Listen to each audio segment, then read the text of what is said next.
When you need to build up your team to handle the growing chaos at work, use Indeed Sponsored Jobs. It gives your job post the boost it needs to be seen and helps reach people with the right skills, certifications, and more. Spend less time searching and more time actually interviewing candidates who check all your boxes. Listeners of this show will get a $75 sponsored job credit at Indeed.com/podcast. That's Indeed.com/podcast. Terms and conditions apply. Need a hiring hero? This is a job for Indeed Sponsored Jobs. This episode is brought to you by Google Health. Stop chasing someone else's definition of health. What matters is what's healthy for you. Google Health offers a new kind of coach built with Gemini for effortless tracking, sleep insights, and holistic coaching tailored to you. Visit googlestore.com to learn more and start a new relationship with your health. Requires Google account, Google Health app, internet, and Google Health premium subscription. Features subject to change. Availability and results vary. Not intended for medical purposes. Works independently of Gemini apps. Check responses for accuracy. This episode is brought to you by Accenture. When your advertising operations fall out of sync, everything else follows. Spotify and Accenture are working together to reinvent the rhythm of ad sales, using automation, analytics, and smarter workflows to simplify campaign delivery and access better data across the business. The result? Less time spent on operations, more time connecting brands with the moments and fandoms that matter most. Learn more at accenture.com/Spotify. SpectreVision Radio. Telemetry and launch condition. Well, some other observers. Hey,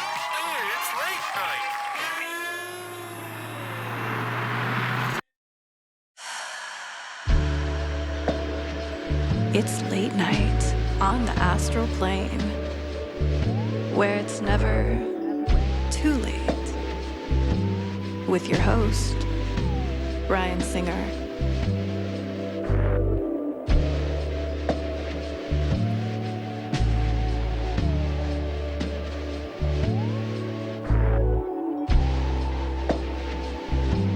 It's more fun to believe. Hello, everyone. Welcome to another voyage of Late Night on the Astral Plane. This is your buddy Ryan Singer. Good morning, good evening, good afternoon. In no particular linear order. I've got my buddy Mario back with me. Who's going on camera this time, Mario?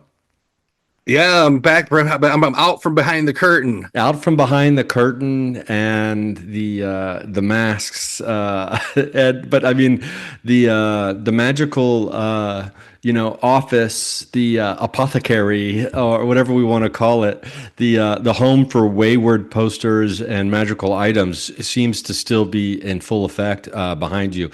Good to see you, buddy. How you been? I've been great. I've been doing a lot better. Great to see you, man. I love the new show. So I couldn't. You made it a video show now, so I couldn't not go on the video. So well, I appreciate that. This is the format, and I respect the format, and I love what you're doing in the new show and how it looks cool. Format. He respects I respect the format. You know, so. You're a format respecter. Everybody knows that about you, Mario. But some people do just use a picture. I can just put a picture of people up. So if you want, just if you change your mind retroactively, I can just put a picture of something up right where you're. No, it's okay. It's okay. If you're gonna have a picture, you might as well have the video. Okay. Well, I mean, it could be a picture of anything. Oh, that's true. That's true. No, I'm gonna respect the format. Okay. Respect the new show. Okay. Late Night on the Astral Plane. Yeah. This is how it's done. So I'm so happy you invited me on. I'm thrilled. Well, we have a lot to catch up about, and because I want to know what's going on in the magical world of Mario. I want to know. You just got back from, the Electric Forest Festival. So when this comes out, it'll be a couple of weeks later. Obviously, there's been some tragic news out of the festival, and we don't necessarily need to touch on that. But you've got at least one pretty wild story from you that personally that you experienced while you were at EF, right? Yeah, so my history on the show, I've told a lot of stories about my times at Electric Forest, and I want to focus on the positive experience. I personally had a great positive experience. So there's some tragic news, but I'm trying not to let me down or get me down. So I want to talk about a positive experience that happened.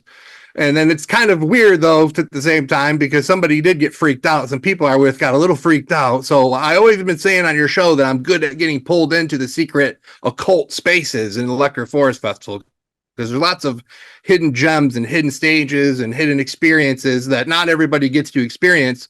But I seem to be the characters and the artists that put this on seem to be attracted to me. They like something about the cut of my jib, because they always end up pulling me into things, right? Well, they know you're a format respecter, and they know you're going to roll with it. And you kind of have that aura about you, like, oh, this guy's going to roll with whatever we're doing here. They know that I'm going to participate with 100% enthusiasm. Somehow they know that. Just, get into my vibe. I got some kind of vibe that these people are attracted to. So this one was a little extra weird. I was with two people that were in my camp. They were friends of my friend that came with me. So I had never met these people, and we were having a great time with them for two whole days. And earlier in the day, there was a man and a woman. We went into the woods, and we were walking all over the woods, exploring the woods, and they started doing the scavenger hunt game before I even did. And they were showing me about it even. And I told them there was instead of the Dream Emporium this year, there was a thing called a maze. They built a big, huge hedge maze out of fake hedges. And there was a stage in the middle, and you'd go through this like Alice in Wonderland maze, basically. And all of a sudden, the wall of the maze would open up, and it literally looked like a bush. You know what I mean? There was tarot cards all hung up in different sides of the bushes, and there was all different things all hung in the bushes, different signs and different clues and stuff. And we came up upon a door that opened, and all of a sudden the door opened, and it was a witch standing there. Like literally someone dressed up like a witch, right? With a witch hat and everything. It was like a purple outfit, beautiful looking witch. And she starts talking to me, and she starts asking me if I want to go into her seance. And I'm, of course, I'm a format follower. I was all about that format, and I was all about going in, and I'm like, you guys got to come in with me. I didn't know that they would be offended by it or scared by it, but I got them to wait with me. I didn't know I was pushing them into something that they weren't about. Huh. But once they opened up the gate, once they opened up the bush, and we went through the hedge, it was an outdoor space that was all fenced in and hidden. And there was a big, huge, it wasn't a pentagram necessarily. I didn't take a picture of it, but it might have been. But it was a big, huge table with all kinds of occult symbols on it. Put it that way, right? It was like a stage with occult symbolism in a circle on it. And they had us sit all around this circle. And this guy stood up, this dude who looked like a total seance pirate, come up on the table, and he had a juggling pin in his hand. Well, my friends saw him. They got one look at him, and they're like, "We gotta go. We're leaving." And they a bowling pin, like a juggling pin, kind of like a bowling pin, yeah. But I would say it was some kind of it was more of a juggling pin. Yeah. A little smaller and less heavy. So they got freaked out, and they bolted out of the scene. They left the maze. They went and waited for me in the maze, though. They did actually wait for me in the maze. So it wasn't like they got offended so bad they didn't want to be friends with me anymore. They loved me still. But they didn't want to be a part of this thing. But I got to admit to you, the guy come out saying we're going to do a ritual. And because if you're not hip to that kind of stuff, it would freak you out and you wouldn't want to participate in it, right? To me, it was just a show. To me, it wasn't that serious. But I question how serious do these people take this? Because what was said and done was pretty seance-like. But ultimately, he was having us he asked me for a gesture. So I gave him a gesture of a fan wave. So we all did a fan wave to the spirits. He did a bunch of different little rituals before he took this bowling pin. He asked somebody to ask a question. I forget what the question was, but it's a seance type question. And he rolled this bowling pin, and the bowling pin, or this juggling pin, I would call it, rolled this juggling pin on this table, and it spun around in a circle perfectly, kind of. I don't know how he spun it like that, but he did. And it spun around, and he waited until what it landed on and saw what it landed on. And I forget what it landed on too, but it landed on some occult symbol. And then he made a determination of the reading based on where that landed. You know what I mean? The seance. Like he asked the spirits to talk through this juggling pin, and then they did. And then at the end, I got to admit that if my friends are still there, they got even more freaked out. They had you make some kind of vow that you were going to be part of the witch team, because they were like the witch team. Like each room had a different set of people in there, and it was kind of like they were in teams and almost at odds with the other secret rooms. You know what I mean? Like that was the narrative I think that was going on. So they gave me a wristband, and I was supposed to get 12 different stamps on this wristband. And apparently, because I had to bring more souls in. They wanted me to bring more souls into the seance. It's like a collection. So they're collecting they're collecting souls and stuff. Yeah. Okay. So what was the narrative, right? So I did have to admit after the fact that if anybody was freaked out a little bit or was quasi-religious or something, vis-a-vis my friends that were with, my new friends that I just met, I didn't know any better, but they would have been definitely even more freaked out by this. So there is quite a bit of occult symbolism in these occult areas, put it that way. Well, that's fun. But it was fun. It was a show. Pretty fun. I mean, what we're talking about is like something that's completely immersive. It's an immersive experience, right? And when it's immersive and it's unexpected, it's the unexpected element to it. And it's something that you don't know that's there, and then you find out suddenly is what's thrilling to me. Yeah, I keep forgetting it wasn't thrilling for my friends. Yeah, I keep forgetting that there's people who would be like, freaked out or scared by that kind of stuff. I mean, it's. I guess in my mind, I'm thinking, well, if you're going to Electric Forest, if you're going to the festival, you're already a person who's kind of somewhat in the know as far as, being like outside the mainstream rigmarole of life, right? Because it's not like Bonnaroo or Coachella. It's not like people throw around the term of the festival like they do those. Like not everybody knows what those are, right? Right. So I guess that's why it's interesting. And it's always been a little bit different. And it's always been like this. Some kind of immersive theme, some narrative that they come up with beforehand that's super elaborate and, scavenger hunts and mazes. And it's not just about the music and the vendors.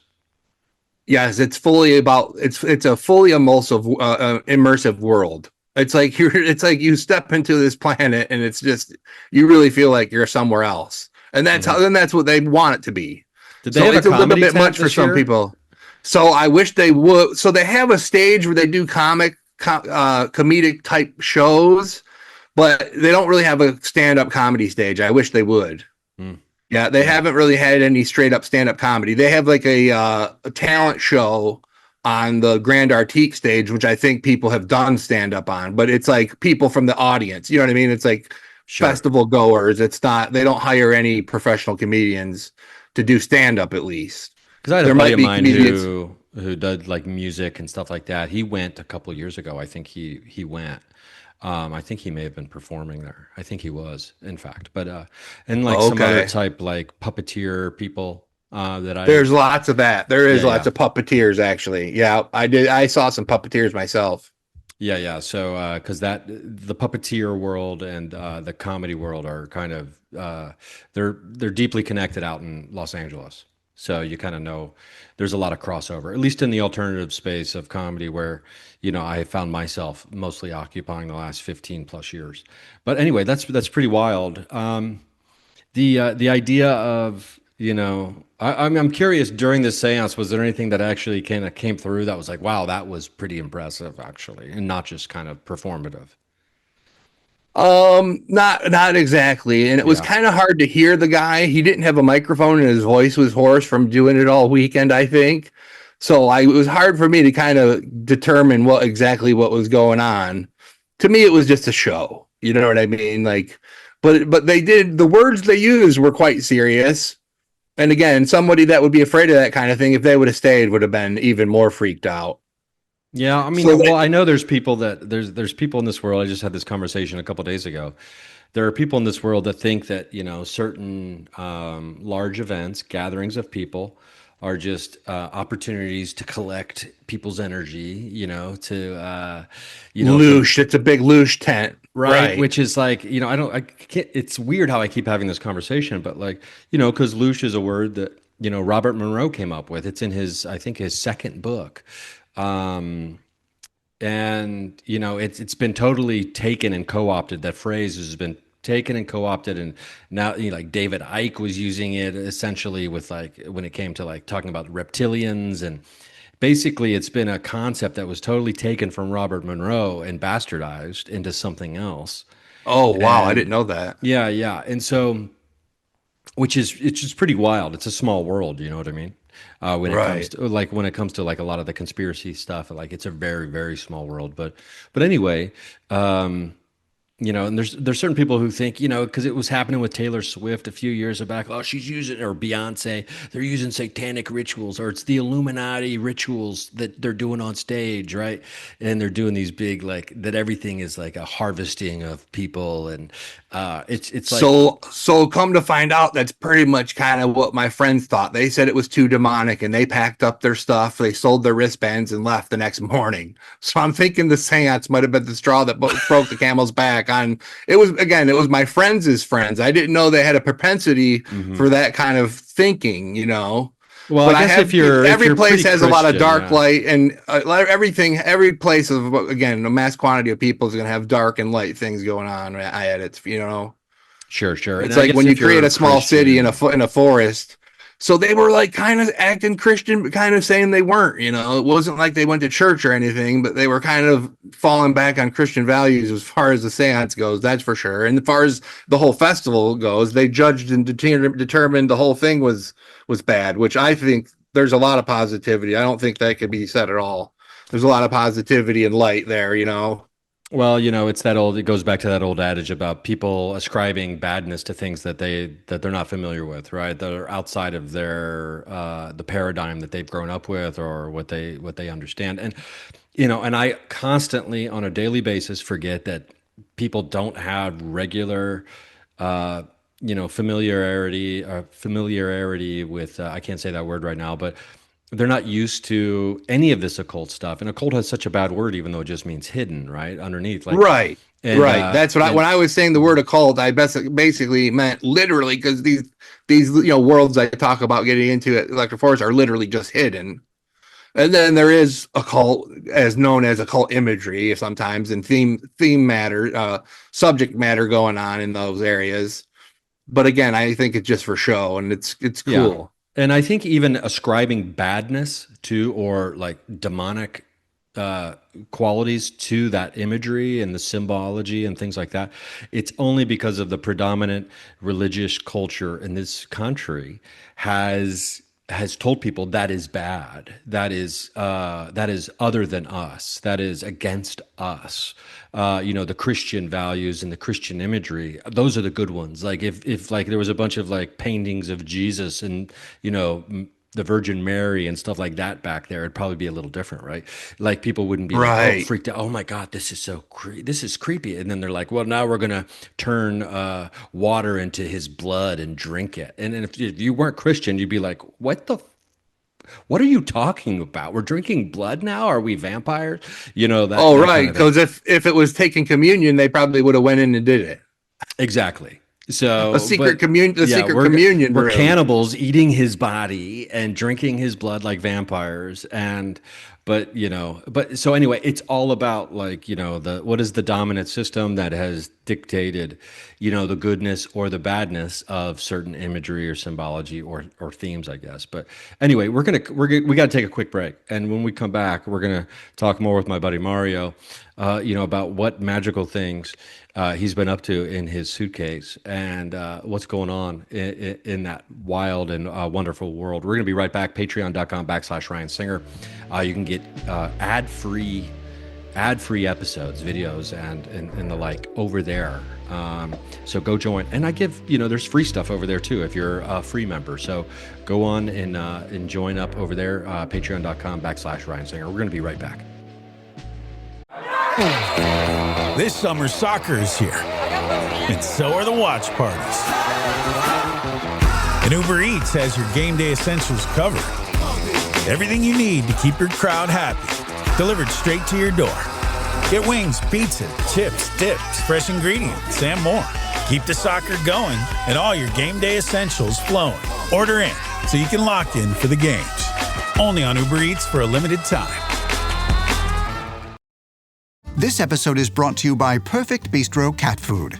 cats, this ad is for you. Has your human ever called you picky, persnickety, choosy? If so, Perfect Bistro cat food is for you. With ingredients like wild-caught tuna and pasture-raised lamb, tantalizing textures, and delectable flavors that meet even the most discerning cat standards. You're not picky, you're just perfectionists. Perfect Bistro, mealtime perfection for every cat. Have your human visit perfectbistro.com.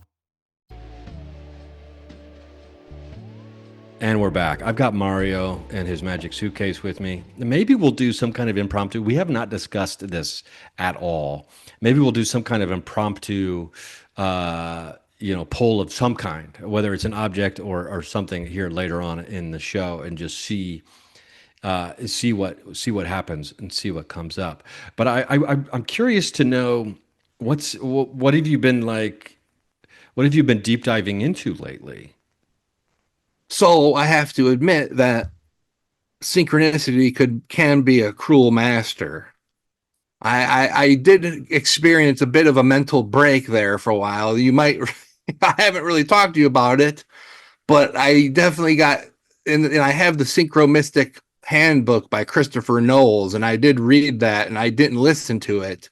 But I got wrapped up into synchronicity so much that it spiraled me out of control. But the problem is with me is once I got sunk into that synchro-mysticism kind of outlook all the time, the synchronicities just kept happening, and they kept being more and more specific and more real. And like, really, if I were to I don't have time here to tell you all the different stories, but I basically would recount it and defend the fact that the reason I thought some of the things I thought due to the synchronicities were so blatant and so wild that you can understand why somebody might think those things. But I definitely had a mental break, and I got a medication change, which helped it. So I think I've had some symptoms my entire life that one of these new medicines that I'm on now has helped. Like, for instance, I always used to pull my eyebrows out. Like, I would always twiddle my beard and and so I don't do that anymore. So I actually have eyebrows again. So, and then I'm highly interested in synchronicity and synchro-mysticism and whatnot, but again, it can be a cruel master. So yeah. I've definitely been more, what is the word everybody uses? Coming to my mind right now. When you're looking at something, you use more thought. Not cautious. That's not the right word, but you're just being a little more careful with stuff, or not careful. That's not the right word either. But I'm forgetting the word that everybody uses. Objective. The word when you're looking at ghost stuff and stuff, you use. A little skeptical. No, I'm blanking on the word right now. But anyway, I'm looking at things a lot more closely and not just jumping to conclusions when it comes to synchronicities. Okay, yeah. I mean, sense. So there's an objectivity to that, I suppose, as opposed to being totally subjective. Well, I think, you and I had talked about this previously too, but, with synchronicity and, the paranormal and all this kind of stuff, it's a major charge of, energetic, whatever it is, right? And this invisible magic of things. And to me, I just keep seeing the imagery of, like, let's say you have a computer, and, like, let's say we're computers, right? And let's say we power on synchronicity, or we power on the paranormal. And we're plugged into a power source, and if that power source, if it overloads us, it frays our hard drive, right? And I've been fried before multiple times. Almost everybody I know has been fried because too much came through the power cord, right? The thing that was like giving us the juice overloaded us and fried us. And it has so many different forms and shapes that it can take when it comes to that. But it seems like everybody experiences that in one way or another, if not once, maybe multiple times throughout the course of their journey going through this kind of stuff. So most of the time I followed synchronicity, and it led me to the right path for so long, because quite often the synchronicity leads you to the right path, but suddenly it twisted on me and started taking me down the wrong path, and I didn't acknowledge it. I didn't see it at the time, but in hindsight now I see where I went wrong. So it was a total spiritual, synchro-mystic kind of a breakdown that I had. And then I recouped from it though with help from my wife. She's stuck by me, unfortunately. Thankful for her. So I'm doing so much better now with all of that kind of thing. It's been great. Yeah, I mean, it's like the when you could look at Joseph Campbell and you could talk about the hero's journey, and like you kind of leave home, and whatever home might be. Home is like the comfort of like a past way of thinking, and you go and you experience the most extreme of the extreme, and then there's the dark night of the soul where all is lost, and it's and you have to take those lessons, you have to put yourself back together, you have to recoup and get your shit back together again, right, and get your feet back on the ground, and then you come back to where you once were with these new lessons that you've learned. Actually, right? Can I tell you a funny thing that kept on happening that to me is just a weird synchronistic web of craziness? So, okay, let's say I thought some people on my friends or family or my wife or something were against me, right? And I was looking at the universe. I was thinking the whole world was against me, right? And I was thinking certain things, and people were thinking certain things about me. And suddenly, whenever I would go on Facebook, and I'm not kidding, because I go on my Facebook now and I don't see all these tarot readers. Suddenly, my entire feed would be full of the tarot readers, the ones that just always say negative stuff. So no matter what, if you go listen to them, whatever the negative thing is, like they're against you. They tried to kill you. Didn't know, like, you know what I mean? Like all of a sudden my feed would be flooded with them. I'd go on YouTube, it would be them. So whenever I would really be looking for answers on stuff, I wouldn't even click on tarot readers, but they would come up on my feed, and then I would click on them, and then it would just quadruple the amount of ones.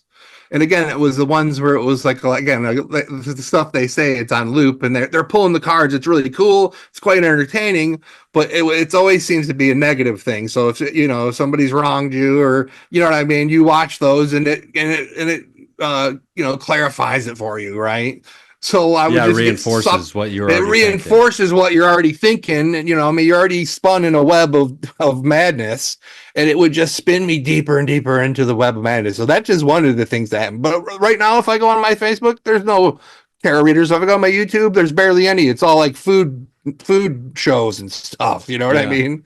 Well, it's wild too to think that there's there's styles of tarot readers, right? But to think that there's like categories of tarot readers who are like, oh, these are the dark tarot readers. These are the ones who think that you need to like defend yourself and people are after you. Like there's like certain flavors of these tarot readers out there who are just like reinforcing for people that the world is against them.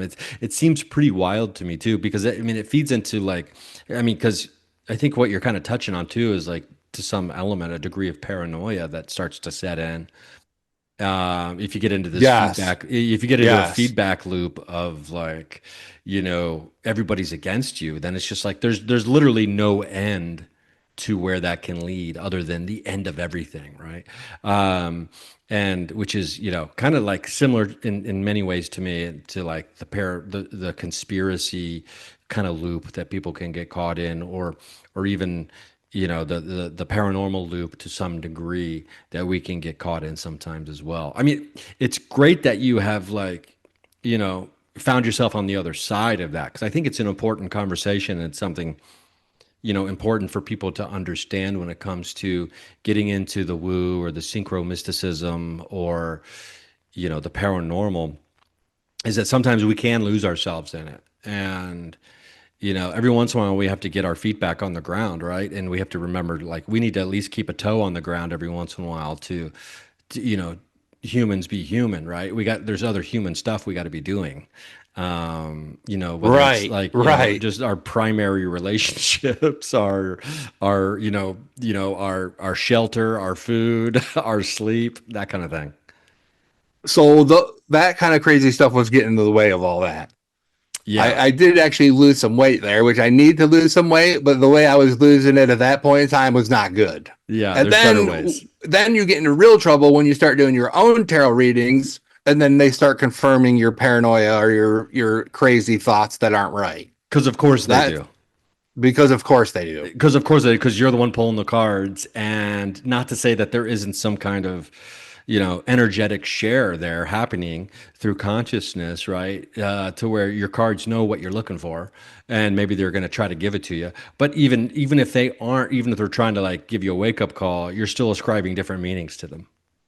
Right. That's exactly. That's wild. Yeah, it is wild. I mean, you can literally have the same event mean a million different things to people when it comes to. But I also have taroted my own way out of things too. Not saying I skew the cards. The cards are the cards. In my opinion, you know what I mean. Sometimes it wouldn't just justify my paranoia and my negative thoughts. Sometimes my own readings would pull me out of it. You know what I mean? Well, I love the way you said, because the cards are the cards. You verbed it. I taroted my way out of it. I mean, Mario's going to Mario, regardless of whether or not he's stuck in a deep synchro-mysticism hole that's not good for him. Mario's still going to be Mario. Right, that's true. But I am so much better at not doing it now. I'm quite a bit better. Yeah, I mean, it is good. I mean, there was, there was an element of like, is this where's the end of all this, right? Like, where does this lead to? Because if everything that we're experiencing throughout the course of a day, or everything we're seeing throughout the course of a day, has some kind of deeper meaning that is like kind of beyond our reach, we're constantly grasping for something that we can't get a hold of, and if that's like all day, every day, it's kind of a maddening cycle to be inside of. Exactly. It's exactly what the cycle that I was in. Maddening. Quite maddening. So where do you find yourself, like, resting? What's the resting place for you in all this? Is it, like stepping back from tarot, or I mean, are you still, doing your cards or your poster magic, all the different things that you were doing? So, okay, if you look behind me right here, so that's the thing, is synchronicity never gave me any breaks.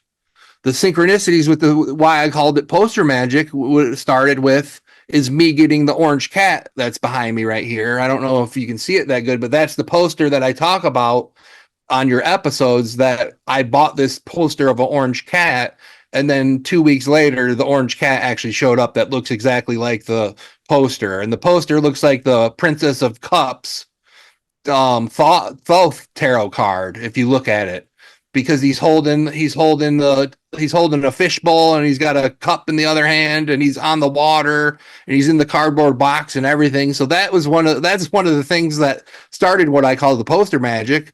And then the next show I went to, it was a Primus show, and it also had a cat on it that looked exactly like the cat that I just got. So when synchronicity was so specific with me, and in such beautiful ways, that's what's really started me on that journey, was the actual physical cat and the two posters, one before the cat and then the one after.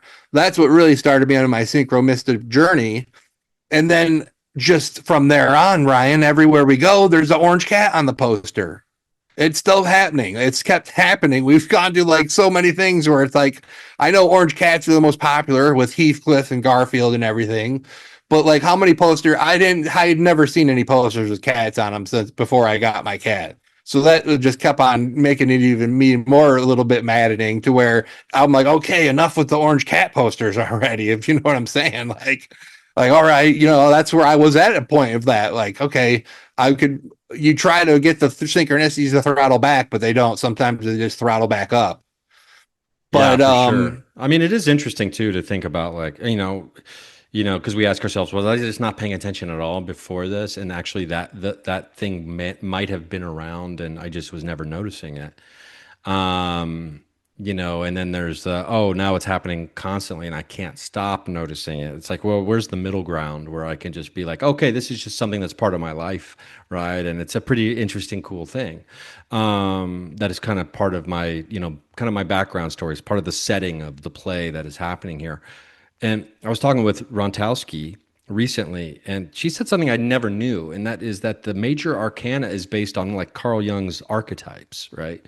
And So these archetypes that pop up in the major arcana, like you're talking, like you were referencing, tarot being like incorporated kind of the imagery into these posters, and which obviously happens a bunch. And I've even done it on my merch as well.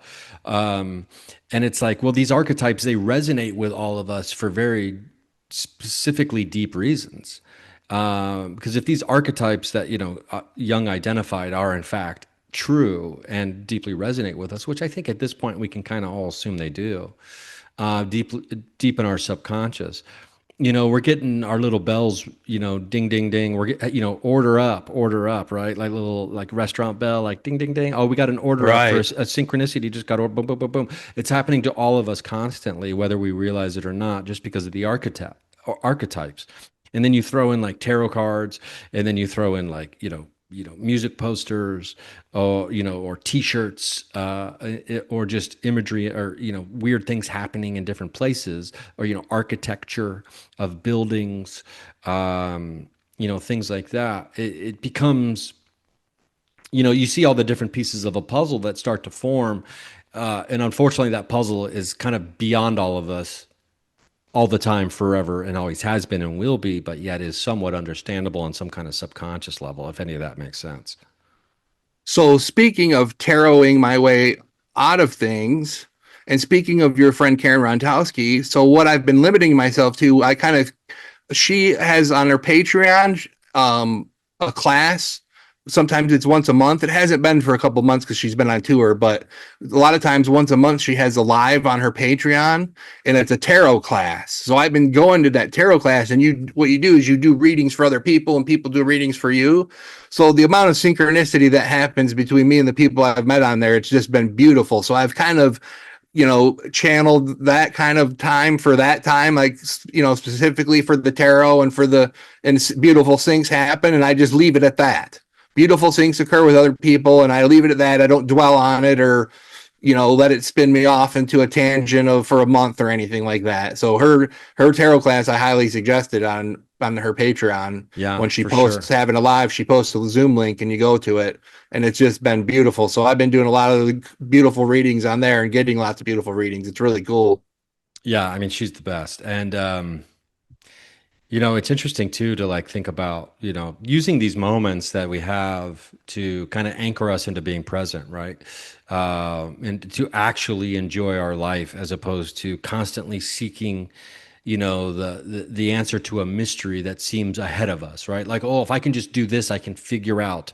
And that's kind of like a futuristic way of thinking, right? As opposed to kind of being in the moment of enjoying whatever it is. And I get sucked into it too. But, part of me, could just kind of get swallowed by this. Like, I think to myself, like, oh, I could just have a house in the desert and I could just be surrounded by books and research. And, I could kind of like figure, I could unlock the key to consciousness and astral travel and all this kind of stuff. And then I can't do that. So I watch baseball. You know what I mean? Like I do things that are like, quote unquote, like normal guy stuff. Right. And, I actually take, and I take a lot of joy and I take a lot of pleasure. I have, a hobby of collecting cards, talking baseball cards or other kind of cards with people, baseball games, hiking, things like that. And I can't be all paranormal, all woo woo all of the time, even though I am inherently, right, through my filter system that's just built into me. Right.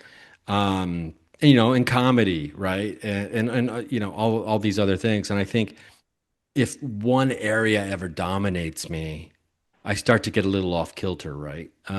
Obviously I get a little more obsessed with certain things at certain times, but I can't just be 100% stand-up comedian all the time. That's just not how I'm built. Right. For me to be truly happy, I need to have the other things happening, right?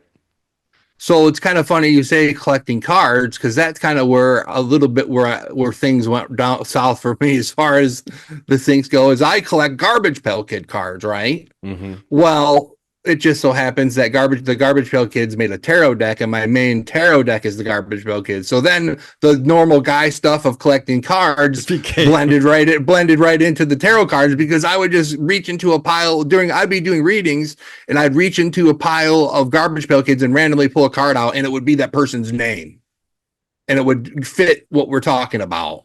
or the calendar that I have. I always have a Goofy Garbage Pail Kid calendar, and I would rip it open, and the guys at the end of the tarot reading, and it would be the person's name that I was doing the tarot reading for, let's say. So I had a lot of success and a lot of beautiful moments using the Garbage Pail Kids and the card collecting along with my tarot deck. And I was highly successful, it seemed like, for a lot of times. But I don't know, I would get a little more excited about it than the people would. But it would be, So talk about loving what you do, right? Yeah. Even if what you're doing is for other people. Let's take one more quick break, and we come back. I got Mario and the magical suitcase here, and it's interesting because I think we're entering a period of time too where it's especially important to get ourselves grounded in the world of the woo. And with disclosure and all that other kind of stuff kind of very slowly unfolding around us, we can talk a little bit about like the grounding, the idea of grounding and some other things with Mario when we come back from this last little break. Tomorrow morning is knocking. Stock your fridge now. How about a creamy mocha frappuccino drink? Or a sweet vanilla? Smooth caramel maybe? Or a white chocolate mocha? Whichever you choose, delicious coffee awaits. Find Starbucks Frappuccino drinks wherever you buy your groceries. Visible puts the ultimate wireless hack in the palm of your hand. With unlimited 5G wireless data and hotspot designed to keep you connected, powered by Verizon's 5G network. And no contract holding you back. Plans start at $25 a month, or get the premium Visible Plus Pro plan and save $10 on your first month when you use promo code HACK. Make the switch at Visible.com. Terms apply. See Visible.com for details.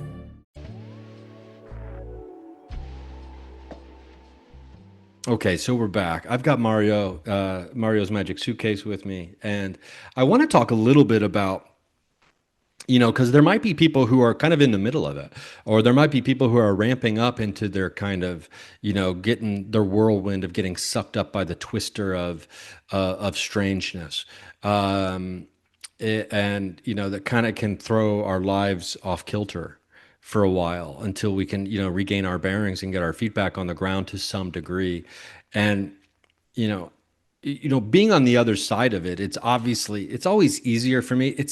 I kind of equate it to, did you ever write letters, or not even letters? Did you ever just like write in a journal when you were younger? I have bad handwriting, so I normally don't write, but the collections of things I have kind of could be my journal, let's say. My mementos. Okay. I've saved everything I've ever done. So that's kind of my journal, is the possessions I have from the things. But my handwriting's so bad I can't even read it myself. So, but I know lots of people journal, and I know it's a good thing to do. I should type it out. I really should journal and type it, because I can type. Yeah, well, it's one of these things too, where if I go back and I look at something I've written 25 years ago, I'm just like, who was this guy? Like it's kind of I'll be like embarrassed by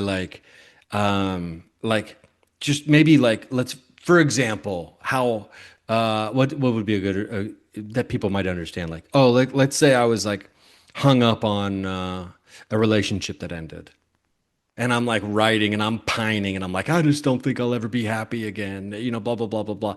And so your future self, which is your present now, is reading your past self, and at least my reaction to it, whenever it's been anywhere, something like that or in that kind of general area, is kind of just like, oh my God, this is embarrassing. How pathetic this. Like, did this guy have no perspective at all? But it's 30 years later that I'm reading this, right? And I've had so much life happen in the meantime. But in that moment, I'd be like just so emotionally caught up in whatever it was, right? That it was the biggest thing in the world. It was like the nothing else in the world mattered to me in that moment except this right now. You know what I mean? The angst or whatever, the heartbreak, or just the maybe the frustration, or just the whatever it was. Like, how can I ever achieve this thing? I don't know. It seems like nothing I do is working, or blah blah blah, right? And you look at it later and you're just like, oh my God, this guy needs a chill pill, or he just needs to understand that tomorrow is a new day.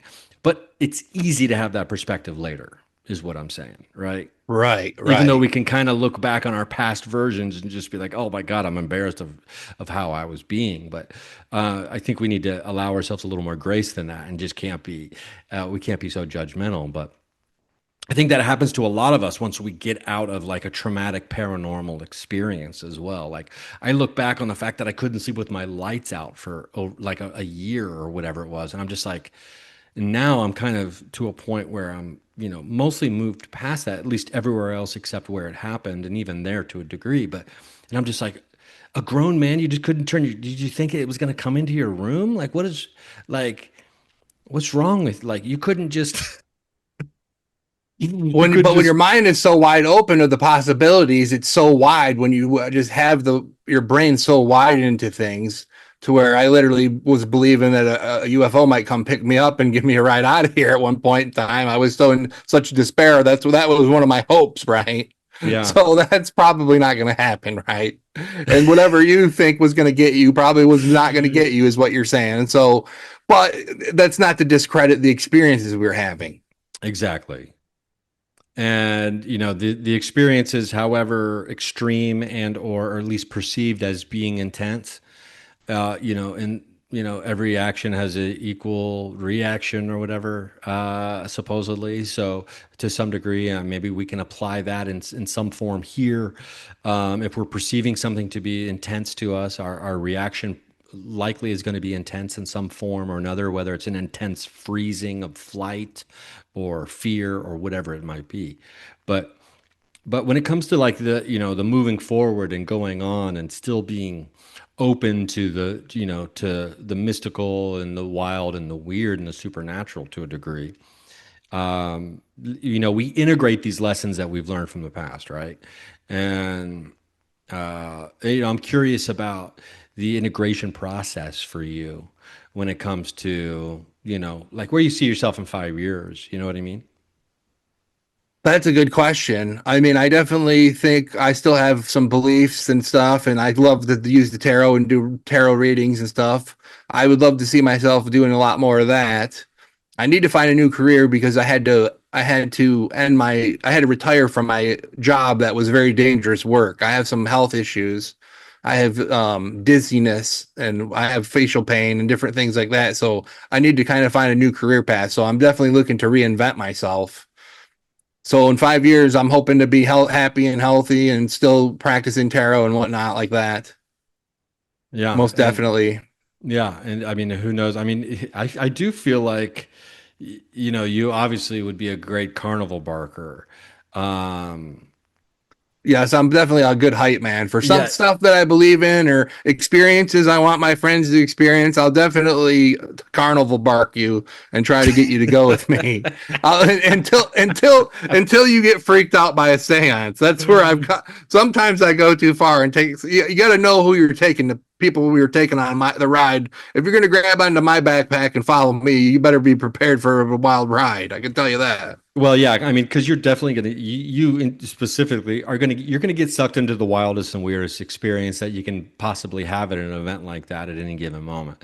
And for the people who don't know you well enough to understand that, okay, if there's like a really weird, hidden, like adventure that this festival has planned that, maybe only 5% of the festival goers are ever going to know happened, you're definitely going to be one of those people who gets sucked into that. So I make the argument, and this is where, things are wild, is to me, it seems even in my regular day life, the festival follows me. I can't leave the door. I can't leave my house without something strange happening. And I've made that argument to you, and you've come and visited me, and every single time that we go out, something strange would happen, wouldn't it, Ryan? Well, yeah. Like on a scale of, obviously there's a scale here of strange, right? There's a strange scale, and there's like weird German scuba diving, finding my sunglasses. Yes. Women swooping by you, beautiful women swooping by you. But it's like there's definitely a strange scale. Now, maybe the title of your book is, something along the lines of my life is a festival. My festival life, it's not that my life is a festival as much as the festival is my life. Right. It's like life as a festival. The festival life as a festival, by Mario. And that could be an interesting thing for you to start typing, since I know you don't write. What it's like when your life is the festival. You give me all my good titles and names. Thank you very much. Yeah, and I know, because between you and the wife, it's like almost guaranteed that every concert you're going to go to, you're going to win the tickets. You're going to give free tickets. Yeah, there's you step out the door, there's something interesting is going to happen that day. But I also think there's a huge component to the fact that if a person goes through their life, okay, now hear me out. Yeah. If a person goes through their life and they think that there is nothing really that magical about life in general, right? They are going to live every day and they're going to be like, oh, there's a strange scale, you say? Well, it is at 0, if not -1, every single day over here. So you just need to come over here if you think life is so strange, because life is boring, it's predictable, and it's bland to a certain degree, right? Because they don't believe in the possibility of, there's no space or room made for anything other than just, life just is kind of like just normal, and there's truly nothing magical or mystical about it at all. Now, on the other hand, if you're living your life on the other side of that extreme, that everything you do and or see could be some kind of magical, mystical thing that's happening, that's delivering a message, blah, blah, blah. It's almost equally as, I guess, I don't know, maybe dangerous, or that's not the right word. Unhealthy is not exactly the right word. Do you know what I mean? Like there's two opposites, there's the two opposites of the same thing. And, so like, I do believe it's our perspective, and which controls everything through, it filters every experience that we're having is filtered through whatever perspective we're choosing and deciding to have on that specific moment. Right. Right. If you go too far in either direction, you're in trouble. Yeah, for sure.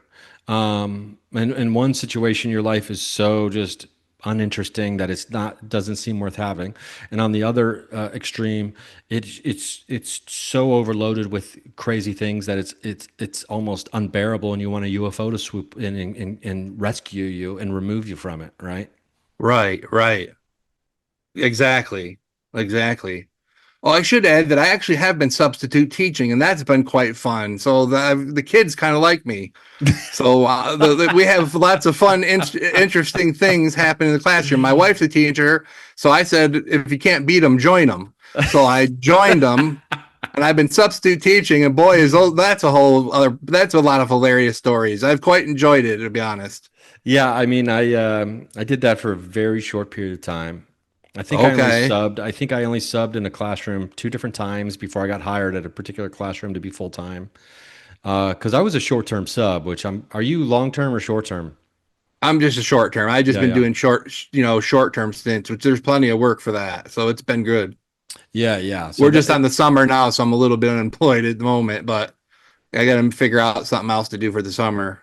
Yeah, but substitute teaching is a good gig if you can do it, and because it's work when you want to, kind of, and there's always work available for you, and it's decent money. If I have a doctor's appointment, I cannot book that day. You get to choose. You get to pick the assignments that you accept. Yeah, you just need to show up. You just need to show up if you accept them. Mm-hmm. Yeah, right. If you need a day off to go do something, it's great. Yeah, and it's needed work too. I think it's very needed. God, teaching is they need subs really bad. Yeah, and teaching is the hardest job in the world. I mean, it's like the amount of respect I have for teachers after doing it for not even maybe 2/3 of it, 3/4 of a year of a school year it's astounding. Some people are just, I guess, built for it, and it's incredible. And teachers teachers are amazing and they're marvelous. And, I'm grateful that there's people called to do that work for sure.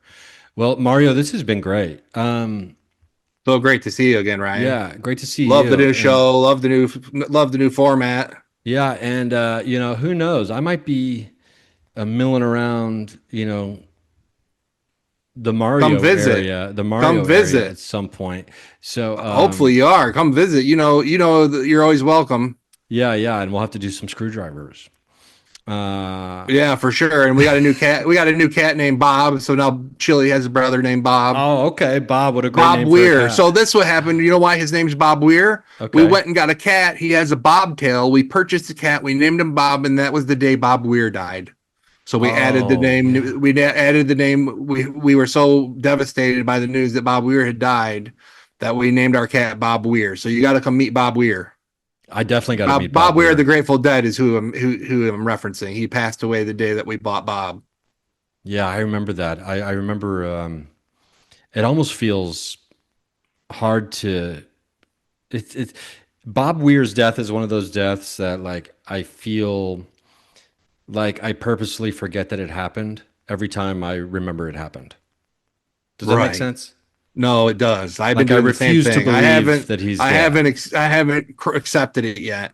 Because how old was he when he died? Do you remember?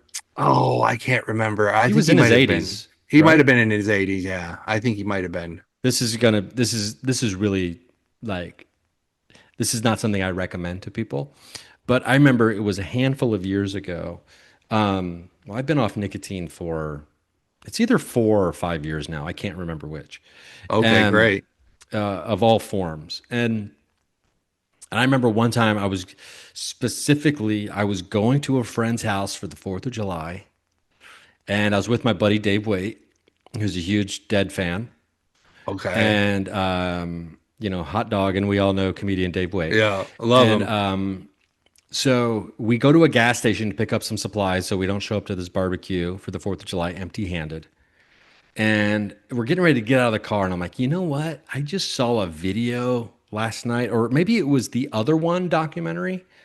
Okay, the other one, yeah. And I remember at one point, I think Bob was up in his like treehouse like structure that he had. Am I remembering this correctly? He had like a treehouse like I think structure. so. I think so. He had a cool house, I think. Yeah, and he's dipping, like chewing tobacco. Oh, really? He had really? a dip in his lip. And I'm like, okay. And I remember like watching that, and it kind of subconsciously, I guess, filtered in that Bob Weir was dipping. And I used to love to dip, right? Like that was like, smoking obviously is not good for you, but like my main issue with nicotine was the chewing tobacco. Right. Oh, I didn't want know to that. lose like my lip, my tongue, my gums, my teeth. Right, whatever, right. And it's just throat cancer. It's just brutal what it can do to you. Yeah. And I remember seeing that and being like, Bob Weir's like in his late 70s, mid to late 70s. He's dipping, and he looks great. I'm dipping, dude.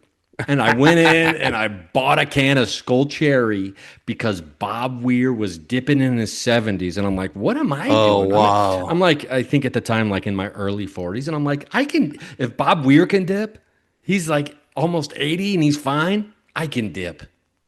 Right. You can't compare yourself to those Grateful Dead guys, though. They were a different breed. I mean, like, what's his name? Who knows Teflon? what he was doing with that? You know what I mean? Right. Like, They still definitely a did different stuff. breed. Definitely a different breed. Different breed. It's like when people and obviously Tom Petty died too young, but he was in his 60s, if I'm not mistaken. Yeah. And I think there was a little bit of cocaine in his blood. I think it was opiates. Opiates. It was opiates, not cocaine. Yeah. It was not cocaine. I think it was opiates. I think it was painkillers. He had a painkiller problem, but it might have been cocaine as well. I can't remember. I just remember, like, we hear these stories. I'm just like, whether it's Petty with opiates or Bob Weir with chewing tobacco, or, it's like there's all these things. It's like, oh, these people that I loved, oh, I can do it. Like it's like we can't be doing that. And like, who knows what Bob Weir, like you said, is a different breed, and also who knows the kind of access he had to medical things with his money that were able to, like, the longevity that helped create more longevity for him.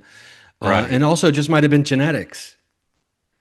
That's another instance where synchronicities you shouldn't follow. Oh, because Bob Weir chews, I should chew. I was just thinking about chewing, and Bob Weir's doing it. Yeah, now Bob Weir's doing it. Well, that's an excuse to go get chew. Yeah. So exactly. if you sync yourself right into bad habits is also a bad thing to do. Yeah, definitely. And because one of the greatest baseball players of all time, Tony Gwynn, he actually died because of really? Cancer directly resultant from dipping.